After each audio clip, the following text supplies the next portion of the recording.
Hey guys, Muddy Melissa here. So today I want to talk to you guys about one of most runners' favorite topics, which is running shoes.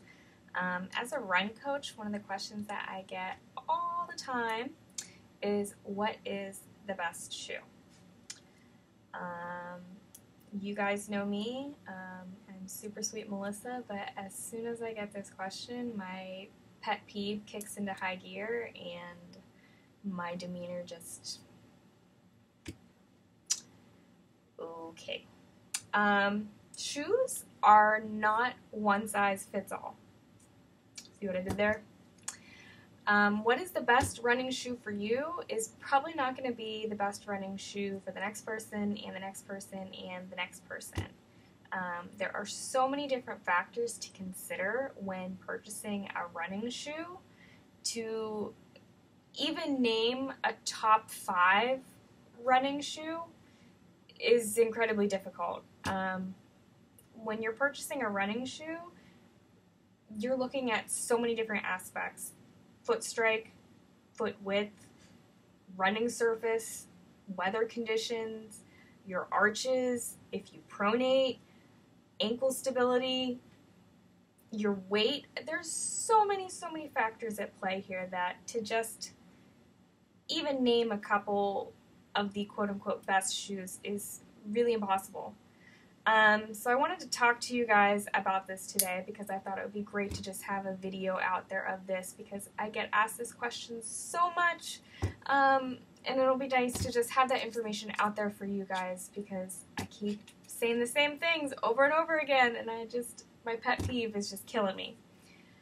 I really want you guys to think of your running shoes as a prescription. Think of it like when you go to the eye doctor and you get glasses or contacts. That prescription is tailored specifically for you, for your eyesight and for your needs. And if you pick up somebody else's glasses or contacts and try to see with those, you're not going to be able to. They might work wonders for them, but for you, they're just not going to work. So I really want you to think about running shoes as a prescription and understand how important it is to get the right prescription for you.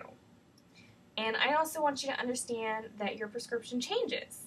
The running shoe that's right for you now might not be the running shoe that is the best for you a year from now or 5 years from now. As your feet change, as you progress as a runner, as you run more, as you realize things about your running and about your form that you didn't know before. So I want to talk to you guys also a little bit about the shoe buying process. Number one, and I cannot impress this upon you enough, is you need to have a run analysis done. It's really tempting to walk into a store like Foot Locker or Dick's Sporting Goods and see a big wall of running shoes and think, this is the place for me to go, there's so many options. That's not always the best thing for you to do.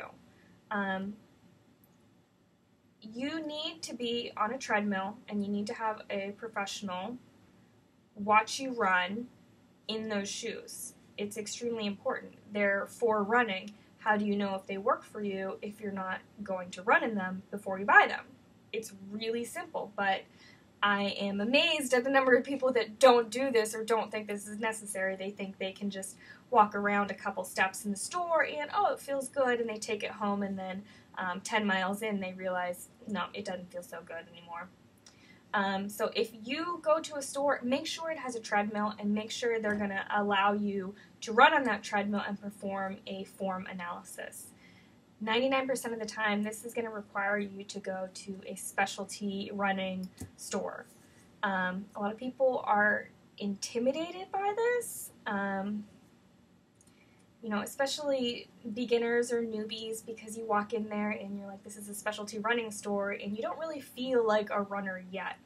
My suggestion is to just get over it, because how do you become a runner unless you have the right tools? And you can skimp on a lot of things. You can not have the best running gear, things like that, but you can't skimp on your shoes. You are going to be BFFs with this shoe for at least 200 miles in most cases.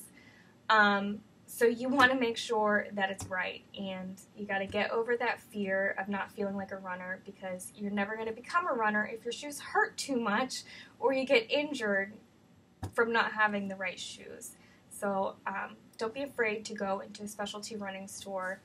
You know, be nice to them. 9 times out of 10, if you're nice, you're going to be met with niceness in return. If you meet somebody that is snobby or talking down to you, walk out, find somewhere else. That's perfectly fine. But the fact is that as long as you're nice, I've never had a bad experience at a specialty running store, so I would never ever suggest that you be intimidated by it. Don't be afraid to ask questions, and things that you do know about your feet, let them know. And I also want to encourage you to be lenient with yourself. If you're a new runner, you're not going to know all of these things about your running form and your running style. And you might decide to get into running and think that you're going to run at the track on the weekends. And then you realize that maybe you're more of a trail runner, and now you need a totally different shoe. So I encourage you to be lenient with yourself. And realize that there's probably going to be things that you learn along the way that you didn't know. And you might look back and be like, why did I buy that shoe? It was not the right shoe for me. So just be lenient with yourself and understand that it's not going to be a perfect process the first time around when you're new. But it's a learning experience, and along the way, you'll eventually get the right shoe for you. And another thing that I really want to express to you is, do not buy based on looks. It is very tempting to go into a store and you see all the pretty running shoes and you want to buy this one because it's your favorite color or it looks cool.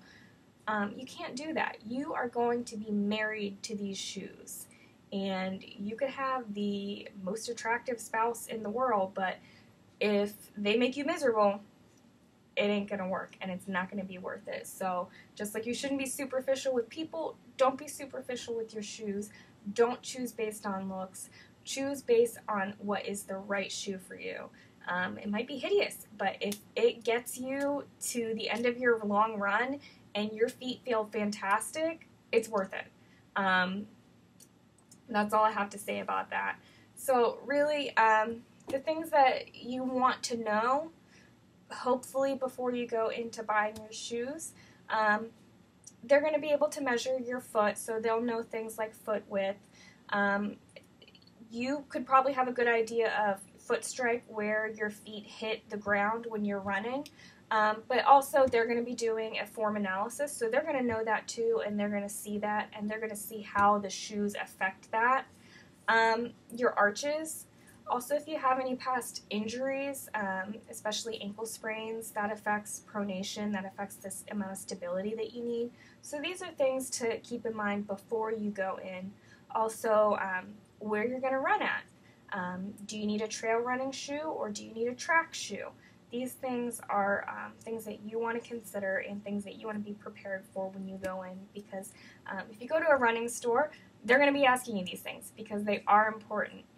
So that's why when people come to me and they ask me what's the best shoe, I get a little pet peevey because I'm thinking of this entire list of things that I would need to know before I even give you a handful of recommendations. And even then, you're going to have to try them and feel them out for yourself. So really, that's the gist of buying shoes. I'm sorry, it's a lot more complicated than people think, but I just hope that this information helps you. And, happy shoe buying. Bye, guys.